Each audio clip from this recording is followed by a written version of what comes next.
अस्सलाम वालेकुम dear student, welcome to my YouTube channel MK bright chemistry. आज हम सेकंड चैप्टर शुरू करेंगे 11th क्लास की केमिस्ट्री का। इसके अंदर बहुत ज्यादा छोटा चैप्टर है ये चैप्टर, यानी कि हम लोगों ने 4 या 5 लेक्चर के अंदर इंशाल्लाह कवर कर लेंगे। अब इस चैप्टर को शुरू करते वक्त इस चैप्टर पे सबसे पहले डेफिनेशन हमने करनी है एनालिटिकल केमिस्ट्री की।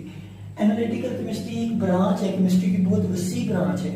The branch of chemistry in which we study analytical methods for quantitative and qualitative analysis of a compound. Chemistry की ये शाख हमें बताती है कि कंपाउंड को चेक करना quality wise and quantity wise.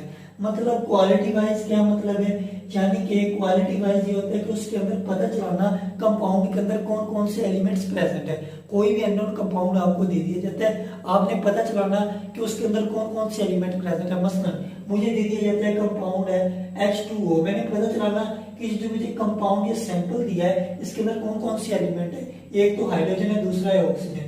ठीक है, क्वालिटी वाइज का मतलब ये होता है क्वालिटेटिव एनालिसिस। और क्वांटिटेटिव एनालिसिस का मतलब क्या है कि जो जो से इसके अंदर एलिमेंट प्रेजेंट है वो कितनी कितनी क्वांटिटी में प्रेजेंट है। ठीक है, उसकी क्वांटिटी क्या है, ये कितनी क्वांटिटी में प्रेजेंट है, ये कितनी क्वांटिटी में प्रेजेंट है, यानी कि कितनी मिकदार में प्रेजेंट है।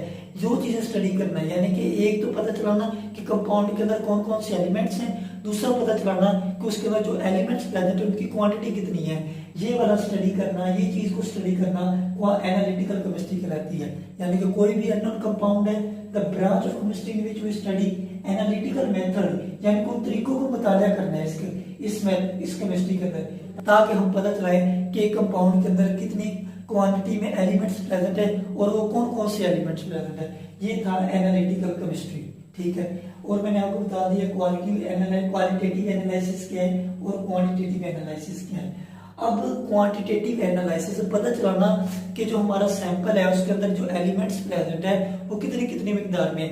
सबसे पहले क्या काम करना है, आपने उस सैंपल को लेना है। ठीक है, जो हमें सैंपल गिवन है। दूसरे नंबर पे आपने क्या करना है कि उसके अंदर जो एलिमेंट्स प्रेजेंट है, जो कॉन्स्टिट्यूएंट्स हैं उस सैंपल के अंदर, उनको अलग-अलग करना। ठीक है, तीसरे नंबर पे क्या करना है, आपने उनकी कैलकुलेशंस करनी कि इनके अंदर कौन कौन से एलिमेंट्स हैं, कितनी कितनी मिकदार में। चौथे नंबर पे आपने करना है कि उसको ड्रा करना है, रिजल्ट को, जो आपने रिजल्ट लिखा है, ठीक है, उसको कंक्लूजन देनी कि इनके अंदर कौन कौन से एलिमेंट कितनी कितनी मिकदार में है।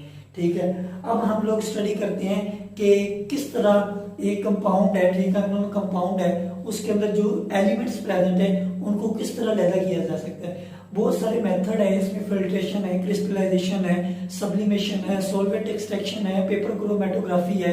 ये सारे के सारे ये जो प्रोसेस मैंने आपको बताए हैं ये इसी चैप्टर के अंदर डिस्कस करेंगे। सबसे पहले आज हम डिस्कस करते हैं फिल्ट्रेशन के बारे में। फिल्ट्रेशन है क्या? फिल्ट्रेशन एक ऐसा प्रोसेस है, the process in which we can remove insoluble waste present in our liquid by passing through a filter media. यानी कि एक फिल्टर मीडिया लेना, कोई भी फिल्टर मीडिया हो सकता है, फिल्टर पेपर हो सकता है, गूज क्रूसिबल हो सकता है, या कोई भी तरीका जिसके जरिए हम फिल्ट्रेशन कर सकते हैं। उस फिल्टर पेपर या उस फिल्टर मीडियम के जरिए किसी भी ऐसा लिक्विड को गुजारना जिसके अंदर इनसॉल्युबल वेस्ट प्रेजेंट है, इनसॉल्युबल सॉलिड पार्टिकल प्रेजेंट है। जब उसमें से आप गुजारोगे तो इनसॉल्युबल साल्ट जो है वो उस मीडियम के ऊपर रह जाएंगे और लिक्विड जो है वो फिल्टर हो जाएगा। ये प्रोसेस कहलाता है फिल्ट्रेशन, यानी कि the process in which we can separate insoluble waste present in our sample by passing through a filter media. ये थी फिल्ट्रेशन की थ्री। अब कुछ डेफिनेशंस है फिल्ट्रेशन के मतलब। रेजिड्यू क्या चीज है? जो हमारे सब्सटेंस के अंदर इनसॉल्युबल वेस्ट होते हैं, जो पार्टिकल्स होते हैं जो हमें मिले नहीं होते सैंपल के अंदर, जो लिक्विड है उसके अंदर जो प्रेजेंट होते हैं उसे कहते हैं residue. Insoluble salt that are obtain, यानी कि जब हमने फिल्ट्रेशन कर ली, फिल्ट्रेशन के बाद जो फिल्टर पेपर के ऊपर जो इनसॉल्युबल साल्ट्स प्रेजेंट होते हैं उन्हें कहते हैं रेजिड्यू। ठीक है, अब उसके बाद है फिल्ट्रेट। फिल्ट्रेट कहते हैं the liquid which we get after filtration, यानी कि हमने फिल्ट्रेशन कर ली है प्रोसेस में, ठीक है, उसके बाद जो हमें हासिल हुआ है लिक्विड फिल्ट्रेशन के बाद, वो फिल्ट्रेट कहलाता है। फिल्टर मीडियम, फिल्टर मीडियम कहते हैं the medium which we use for filtration. Filtration के लिए जो भी हम लोग मीडियम यूज करते हैं फिल्ट्रेशन के लिए वो फिल्टर मीडियम कहलाता है। मसलन हमने फिल्ट्रेशन करनी है फिल्टर पेपर के जरिए, हमारा फिल्टर मीडियम क्या होगा? फिल्टर पेपर होगा। हमने फिल्ट्रेशन करनी है क्रूसिबल्स, गूज क्रूसिबल्स के जरिए या ग्लास क्रूसिबल्स के जरिए। जो भी तरीका जिस मीडियम के थ्रू हम फिल्ट्रेशन करेंगे वो हमारा कहलाएगा फिल्टर मीडियम। अब हम लोग स्टडी करेंगे कि फिल्ट्रेशन कैसे होती है। फिल्ट्रेशन थ्रू फिल्टर पेपर करती है, ठीक है। ये मैं आपको बताता हूँ कि आप लोगों ने फिल्टर पेपर के जरिए कैसे फिल्ट्रेशन करते हैं। ये जो आपको नजर आ रहा है ये होता है स्टैंड, जिसके साथ इसको फिक्स किया जाता है, ये होती है फनल, इसे कहते हैं फनल, ठीक है। और ये जो नीचे मैंने रखा है ये होता है बीकर, ठीक है। अब हमने क्या करना है, फिल्ट्रेशन करनी है। Filtration through a filter paper is very slow process, यानी कि फिल्ट्रेशन जो होती है इस प्रोसेस के जरिए, फिल्टर पेपर के जरिए थोड़ा स्लो प्रोसेस है, लेकिन इस प्रोसेस के जरिए हम फिल्टर कर लेते हैं कोई भी सब्सटेंस है। अब हम करना क्या होता है, ये जो फनल होती है ना, फनल, इसके अंदर आपने रखना होता है फिल्टर पेपर को। फिल्टर पेपर जब इसके अंदर रख दिया जाता है तो उसके बाद उसमें से लिक्विड को पास कराया जाता है, जिसके अंदर जिसको हमने फिल्टर करना है, ठीक है, जिसकी फिल्ट्रेशन हमने करनी है। अब जब इसके अंदर आपने फिल्टर पेपर रख दिया, ठीक है, ऊपर से आप लिक्विड डालना शुरू कर दें, जो भी लिक्विड है जिसकी फिल्ट्रेशन करनी है, वो लिक्विड अब फिल्टर पेपर से गुजरेगा, गुजर के साफ होकर नीचे आता जाएगा इस बीकर के अंदर। जो उसके अंदर इनसॉल्युबल वेस्ट होगा वो फिल्टर पेपर के ऊपर रह जाएगा, जिसे हमने रेजिड्यू कहा है, ठीक है, वो उसके ऊपर जमा हो जाएगा। फिर हम फिल्टर पेपर को बाहर निकाल लेंगे तो जो सब्सटेंस है, जो लिक्विड था जिसकी हमने फिल्ट्रेशन करनी थी, वो फिल्टर होकर हमारे इस बीकर के अंदर आ जाएगा। अब कुछ बातें आप लोगों ने दिमाग में रखनी होती है फिल्ट्रेशन करते वक्त। अगर आप ये बात दिमाग में रखेंगे तो आप लोग को फिल्ट्रेशन इजीली कर लेंगे। सबसे पहला काम, जब फिल्टर आपने रखना है तो इस हिसाब से रखना है कि जो फनल की अपर रिम है ये 2 सेंटीमीटर फिल्टर पेपर से अबव रहे, ठीक है।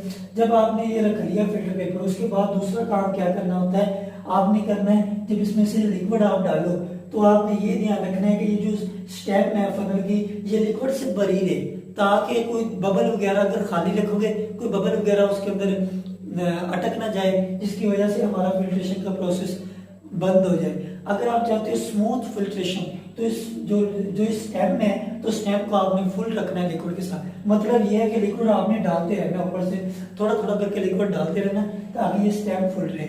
अब उसके बाद आपने क्या करना है, ये जो स्टेम है ये बड़ी लेनी है ताकि ये इसके अंदर तक नीचे तक चली जाए, मसलन इधर तक चली जाए, ताकि ये जो लिक्विड है डायरेक्ट इसके अंदर चला, बालों के साथ अटैच ना हो जाए, सीधा इसके अंदर जाए। स्टेम आप बड़ी लोगे उससे फिल्ट्रेशन अच्छी होगी, ठीक है। अब इस प्रोसेस में जो फिल्टर पेपर आपने यूज करना है वो उस हिसाब से यूज करना है जिस तरह के आपके पार्टिकल्स हैं। मसलन आपके जो लिक्विड यूज कर रहे हैं, जिस लिक्विड को आपने फिल्टर करना है, हिसाब लगा लें कि उसके अंदर किस किस्म के जो पार्टिकल्स हैं जिसको आपने फिल्टर करना है, उस हिसाब से आप फिल्टर पेपर यूज करेंगे। मसलन बड़े बड़े साइज के अगर इनसॉल्युबल पार्टिकल्स हैं तो उस हिसाब से आप फिल्टर पेपर यूज करें।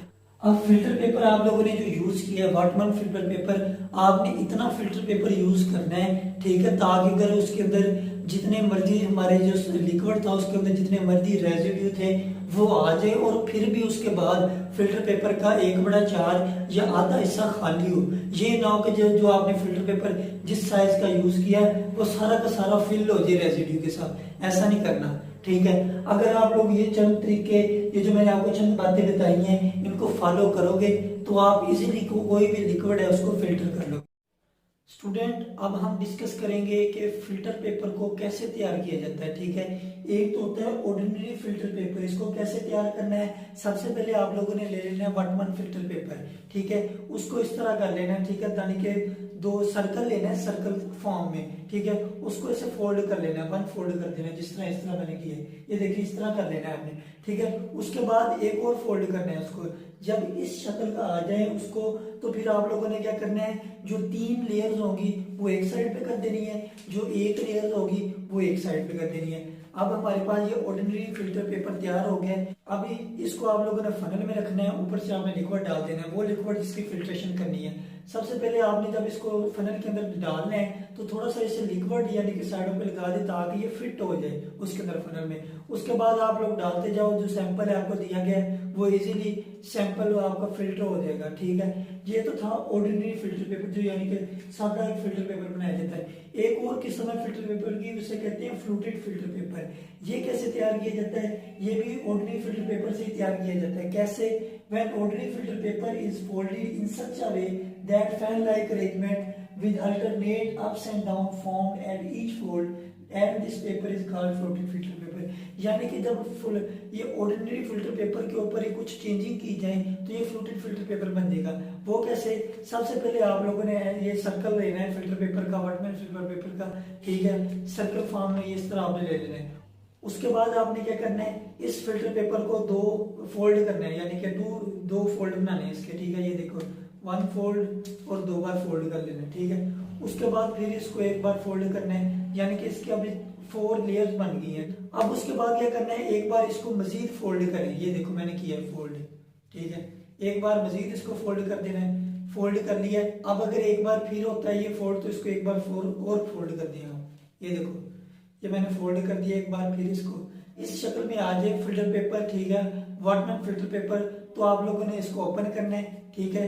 ये जब आप ओपन करोगे तो फिर इसको एक बार इस साइड पे करना है फोल्ड, ये देखो, ठीक है। एक बार इस साइड पे फोल्ड करना है, फिर एक बार इस साइड पे फोल्ड करना है हमने, ठीक है। इसी तरह करते जाएं। ये देखिए, यानी कि इसकी मैंने काफी ज्यादा फोल्डिंग कर ली है। अब जब मैं इसको ओपन करूंगा तो ये देखिए फैन लाइक अरेंजमेंट इसके अंदर आ रही है। ये इस शक्ल का होता है, ठीक है। ये देखिए फैन लाइक अरेंजमेंट, इसे कहते हैं फ्लूटेड फिल्टर पेपर, ठीक है। ये अच्छा फिल्टर पेपर है, यानी कि इसके ज्यादा फिल्ट्रेशन क्यों अच्छी तरीके से होती है। वजह यह है कि ये देखो आप लोग इसका सरफेस एरिया बढ़ा रहे हो, लेकिन जो ऑर्डिनरी फिल्टर पेपर था उसका सरफेस एरिया कम था, उससे फिल्ट्रेशन कम हो रही थी। लेकिन जब फ्लूटेड फिल्टर पेपर यूज करोगे तो इसके जरिए फिल्ट्रेशन थोड़ी इंक्रीज हो जाएगी, तो इस शक्ल का बन जाएगा। अब किसी भी फिल्ट्रेशन को अगर आप लोगों ने उसके इंक्रीज करना चाहते हो तो दो तरीके हैं। एक तो है कि आप फ्लूटेड फिल्टर पेपर यूज करो, क्योंकि इसके जरिए सरफेस एरिया ज्यादा हो जाएगा, फिल्ट्रेशन जल्दी हो जाएगी। उसके बाद सक्शन अपरेटस, उसको यूज करो आप लोग, बीकर के साथ वो लगा दो। वो क्या करेगा, वो जो लिक्विड नीचे आएगा उसको सक करेगा, इससे ज्यादा लिक्विड इजीली फिल्टर हो जाएगा, ज्यादा जल्दी फिल्टर हो जाएगा लिक्विड हमारा। अब हम लोग डिस्कस करते हैं फिल्ट्रेशन थ्रू अ क्रूसिबल्स। ये तो थी filtration through a filter papers, यानी कि फिल्टर पेपर यूज किया हमने। अब हमने यूज करने हैं crucibles, filtration through a crucibles. Filtration through a crucible में दो टाइप के क्रूसिबल्स हम लोग स्टडी करेंगे। एक कहते हैं गूज क्रूसिबल्स, एक कहते हैं सिंटेड ग्लास क्रूसिबल्स, ठीक है। अब इन दोनों में फर्क आता होता है पेपर के अंदर। अब दोनों को सबसे पहले इसको देखते हैं। ये मेड अप ऑफ पोर्सलिन, यानी कि ये चीनी मिट्टी का बना हुआ होता है। ये आपकी बुक में इसकी पिक्चर दी गई है, जिस तरह आप लोगों ने देखा है ग्लास होता है उसी तरह का ये होगा, ठीक है। लेकिन ये जो बना हुआ होता है ये चीनी मिट्टी का होता है, और इसकी जो पोरस बेस, इसकी जो बेस होती है उसके नीचे सुराख होते हैं, ठीक है, पोरस होती है, जिसको कवर किया जाता है फिल्टर पेपर से या एस्बेस्टोस मैट से। क्यों कवर किया जाता है, क्योंकि जो सुराख होते हैं वो ज्यादा बड़े होते हैं, ठीक है, जिसकी वजह से अगर हम लोग को लिक्विड डालें तो उसमें से इजीली जो हमारा इंसोल्युबल इंसोल्युबल सॉलिड पार्टिकल्स होंगे वो इजीली गुजर जाएंगे, ठीक है। अगर हम फिल्टर पेपर यूज करेंगे तो वो वहां पे रह जाएंगे। उसके बाद ये कि अगर आप लोगों ने क्विक फिल्ट्रेशन करनी है तो क्या करना होगा, आप लोगों को जो गूज क्रूसिबल होगा उसको सक्शन अपरेटस के अंदर लगा दें। सक्शन अपरेटस क्या करेगा, जो सक्शन पंप होगा वो उसको खींचेगा, लिक्विड को जो नीचे आ रहा है वो सक करेगा। जब सकिंग होगी तो इजीली जल्दी हो जाएगा, फिल्ट्रेशन जल्दी हो जाएगी। उसके बाद अगर हम लोग HCl और KMnO4 को डायरेक्टली गूज क्रूसिबल के जरिए फिल्टर नहीं कर सकते, क्योंकि ये रिएक्टिव है। जब ये फिल्टर पेपर के साथ गुजरेंगे फिल्टर पेपर में से तो उसके साथ रिएक्ट करेंगे, तो इस तरह रिएक्शन हो जाएगा उधर। तो जब हम लोग HCl या KMnO4 को यूज करते हैं तो उस वक्त हम फिल्टर पेपर की जगह एस्बेस्टोस मैट यूज करते हैं। जब एस्बेस्टोस मैट यूज करते हैं तो फिल्ट्रेशन फिर हो जाती है।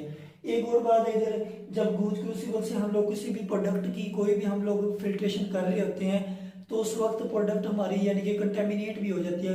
जब फिल्टर पेपर के साथ मिलती है, फिल्टर पेपर के पोर्स उसके साथ अटैच होते हैं, इस तरह कंटेमिनेशन हो सकती है। अब आगे बढ़ते हैं सिंटेड ग्लास क्रूसिबल। ये कैसा है, ये टोटली ग्लास से बना हुआ होता है। ये गूज क्रूसिबल से ज्यादा बेस्ट है, ठीक है। अब इट हैज पोरस बेस, इसकी भी पोरस बेस होती है, एक डिस्क होती है जो सील्ड होती है बेस के साथ, यानी कि पोरस डिस्क होती है जो बॉटम के साथ सील्ड होती है, उसको निकाला नहीं जा सकता। अब इसके अंदर जिसके अंदर पोर्स होते हैं वो इस हिसाब से डिजाइन किया जाता है कि उसमें से छोटा सा भी इनसोल्युबल पार्टिकल नहीं गुजर सकता। तो इस केस में हम लोग ना तो यूज करते हैं फिल्टर पेपर को ना एस्बेस्टोस मैट को, ठीक है। इसमें कोई जरूरत नहीं होती, जो सब मर्जी आप लोगों ने सब्सटेंस लेना है जिसको भी फिल्ट्रेशन करनी है वो इजीली इसके अंदर ऐड करें, उसकी फिल्ट्रेशन हो जाएगी। और एक और बात, इसमें ना तो आप लोगों को कोई जरूरत पेश आने पड़ती है, ये सक्शन अपरेटर्स की भी जरूरत पड़ती, ये क्विक क्विक मेथड है फिल्ट्रेशन के लिए, ठीक है। अब उसके बाद रिएक्टिव सब्सटेंस को अगर ऐड करना है, मसलन उसकी फिल्ट्रेशन करनी है, जिस तरह HCl है कि MnO4 है, तो इनकी भी इजीली सेपरेशन हो जाती है, इसकी भी इजीली फिल्ट्रेशन हो जाती है, कोई जरूरत नहीं पड़ती यहाँ के ऊपर कोई एस्बेस्टोस मैट यूज करने की, ठीक है। और एक और बात इसके मतलब ये कि यहाँ पर जो हमारा फिल्ट्रेशन करेंगे, जो हमारी फिल्ट्रेट होगा वो कंटेमिनेट नहीं होगा, ठीक है। इधर तो कंटेमिनेशन हो जाती थी क्योंकि इधर फिल्टर पेपर यूज किया, इधर हम लोग यूज ही नहीं करते फिल्टर पेपर को, तो इस लिहाज से इस तरह हमारा जो प्रोडक्ट होगा, जो हमारा फिल्ट्रेट होगा, वो भी कंटेमिनेट नहीं होगा। आज का लेक्चर इधर तक ही था, उम्मीद करता हूँ कि आपको समझ लगी होगी। अब हम अपने नेक्स्ट लेक्चर के अंदर इंशाल्लाह क्रिस्टलाइजेशन को स्टडी करेंगे। तब तक के लिए अल्लाह हाफिज, stay blessed and be happy.